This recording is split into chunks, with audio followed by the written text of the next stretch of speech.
দেখুন, intraday trading নিয়ে অনেকের অনেক কিছু বলার আছে, অনেকের অনেক কিছু আপনারা শুনেছেন। কিন্তু ইন্টারডে ট্রেডার যদি আপনাকে হতে হয়, সবথেকে বড় ইম্পর্টেন্ট বিষয় যেটা হচ্ছে রিস্ক ম্যানেজমেন্ট। আপনাকে দেখতে হবে যে ট্রেডিং করার সময় আপনার রিস্ক কতটা আছে এবং সেখান থেকে আপনার রিওয়ার্ডের অপরচুনিটি কতটা আছে।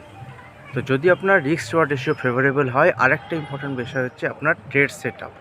যদি আপনার ট্রেডিং সেটআপ যদি আপনার সেটআপ অনুযায়ী যদি সেখানে ট্রেডিং আপনি দেখতে পান, তাহলে সেখান থেকে আপনি ট্রেড করতে পারবেন এবং প্রপার অপরচুনিটি দেখলে যদি এখান থেকে রিস্ক রিওয়ার্ড রেশিও মেনটেন করে আপনি ট্রেড নিতে পারেন, তাহলে ইন্টারডে বেসিসে আপনি সেখান থেকে কিন্তু পয়সা কামাতে পারবেন। সেক্ষেত্রে আপনার স্টপ লস এবং আপনার টার্গেট স্ট্রিক্ট হওয়া চাই। এবং ইন্টারডেতে স্টক সিলেকশন, আপনার ইন্টারডেতে স্টক আপনার কাছে অটোমেটিক চলে আসবে, এরকম কিছু স্ট্র্যাটেজি আমার কাছে আছে এবং আমি আপনাদেরকে শেয়ার করেছি।